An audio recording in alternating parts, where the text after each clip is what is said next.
జయ శ్రీరామ్. ఆత్మస్వరూపులైనటువంటి సర్వమానవాళికి అందరికి కూడా నా హృదయపూర్వక నమస్సుమాంజలి. భగవంతుని ఆజ్ఞానుసారం మనం మంచినే మాట్లాడాలి,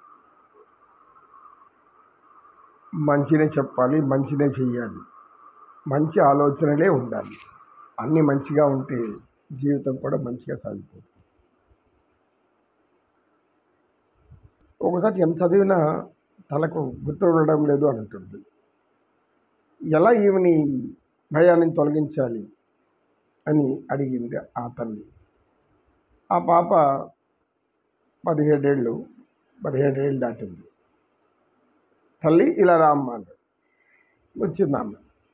చూడమ్మా, నీకు ఎందుకు చదువు అంటే భయపడుతున్నావు? ఇప్పుడు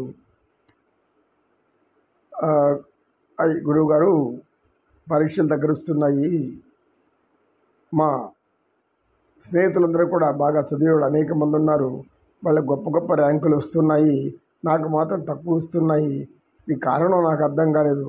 అందుకు ఈ పరీక్షల్లో తప్పితే ఇంట్లో అందరూ బాధపడతారు, నేను కూడా అందరి దగ్గర నన్ను పేరెంట్లే అవమానపడాలి, అందుకని చదవాలంటే భయంగా ఉంది, ఏం చెయ్యాలి అని అడిగింది. ఆ బిడ్డ ధైర్యంగానే మాట్లాడింది.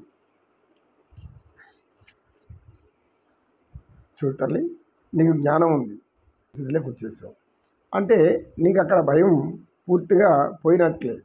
ఎందుకు? అక్కడ మెట్లు దాటేసావు, విజయం నీకు వచ్చేసింది. నీలో విజయం ఉంది, నీలో విజయం కావాలనేటువంటి కోరిక కూడా ఉంది. నీవు ఎప్పుడైతే నేను సాధించాలి విజయాన్ని, పనిచి గొప్పగా నేను చదువుకోవాలి అని నీ మనసులో అనుకుంటావో అప్పుడే నీ లోపల సరస్వతీదేవి ప్రవేశిస్తుంది. నేను చదవలేను అని అనుకుంటే సరస్వతీదేవి నిన్ను బాధగా చూస్తుంది. ఎందుకు? చదువుల తల్లి ఆమె. ప్రతి బిడ్డ బాగా చదువుకోవాలని ఆలోచిస్తుంది, గొప్పవాళ్ళు కావాలని. కాకపోతే నీవు దేనికో భయపడుతున్నావు. ఏం చెప్పమ్మా? నేను కొన్ని పాఠ్యాంశాలు చదువుతుంటే గురువుగారు ఆందోళనగా ఉంది. ఆందోళనగా ఉంది. ఎందుకు ఆందోళన? చదివింది గుర్తుంటుందో లేదో, పరీక్ష లేకపోయినా గుర్తొస్తుందో రాదు, ర్యాంక్ వస్తుందో రాదు, ఇలాంటి అనుమానాలు అలా పెరిగిపోతుంది అండి ఆ బాబు. ఆందోళన. ఈ ఆందోళన అనేది నీకే కాదు, అందరికీ ఉంటుంది ఆందోళన. ఆందోళన లేనంటే వాళ్ళంటూ ఎవ్వరూ ఉండరు. ఒక నాలాంటి ముక్కు మూసుకోని సన్యాసులు, తపస్సు సన్యాసులు తప్పితే, యోగులు తప్పితే, భగవంతుడు తప్పితే. కనుక నీకు ఇప్పుడు నాకు ఆందోళనగా ఉంది అని అనుకోవడంలోనే నీకు పెద్ద ఆందోళనలో వచ్చి దూరుకుంటూ ఉంది. ఎవరైనా అంతే. నేను చెయ్యలేనేమో అని పిరికితనం కొద్దిగా లోపల ప్రవేశిస్తే ఆ పిరికితనం 1% ఉండింది, 70% పెరుగుతుంది. ఆందోళనగా ఉంది అనుకోవడమే పెద్ద ఆందోళన. ఆందోళన వస్తే ఏమవుతుంది? అదేదో కొంచెం నేను భయపెట్టాలనుకుంటుంది. నువ్వు భయపడకుండా ఉండు. ఎలా భయపడకుండా ఉండేది గురువుగారు అంటావా? భయపడకుండా ఉండు. ఎలా? నీ లోపల ఒక శక్తి ఉంది, సరస్వతి జ్ఞానం నీకుంది. నీ లోపల ఉన్నటువంటి శక్తి, చైతన్యవంతమైన ఆ శక్తి నీకు ఈ ఆందోళనను తరిమివేయగల మహాశక్తి అది. కనుక నువ్వు ఆ శక్తిని నమ్ముకోవాలి.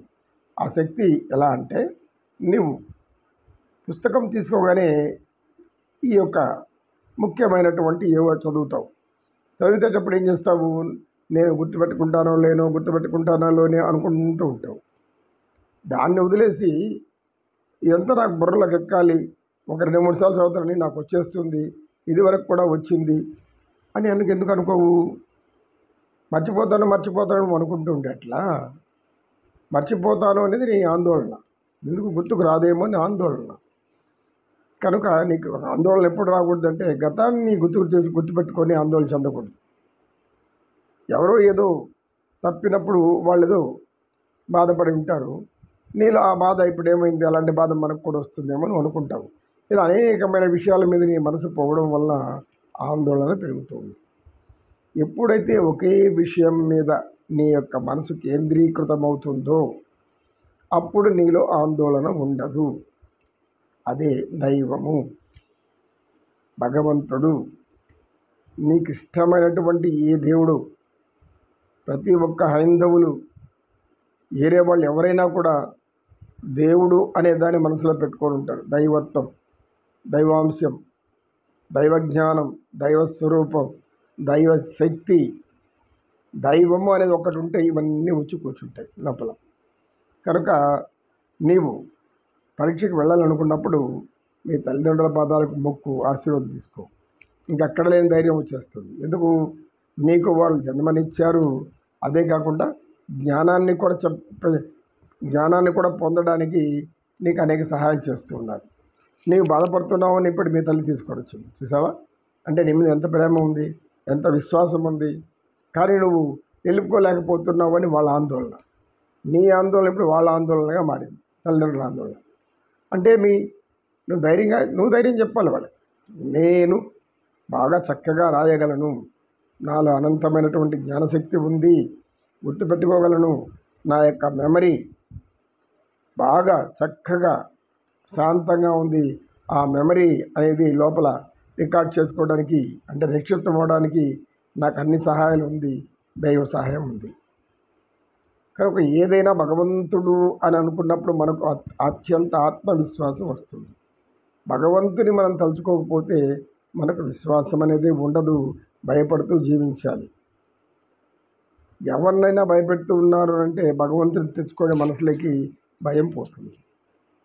కనుక నువ్వు చేస్తున్న పని ఏమిటంటే, పుస్తకం తీసుకున్నప్పుడంతా ఎవరో ఏదో అయిపోయినారు, వాళ్ళు ఇట్లా అయిపోయినారు, వాళ్ళు అట్లా అయిపోయినారు ఆలోచనలు నీకు అనేక విధాలుగా పరిపరిధాలుగా పోతుంది. అలా కాకుండా వాళ్ళు ఎవరికో ఏదో జరిగింది, మనకెందుకు జరుగుతుంది? ఒకరికి జరిగితే అన్నీ మనకే జరగాలని అలాంటి ఎక్కడైనా రాసి ఉందా? సిద్ధాంతం ఉందా? వాళ్ళకి జరుగుతుందేమో, వాళ్ళకి జరిగింది మనకు జరుగుతుందేమో అనుకుంటే ఎట్లా? కనుక నీకు జ్ఞానం బాగా ఉంది, జ్ఞాపక శక్తి కూడా బాగా ఉంది. అయితే నీలో ఆందోళన అంటున్నా చూసావా? అదే పెద్ద ఆందోళన. ఆ ఆందోళన తీసి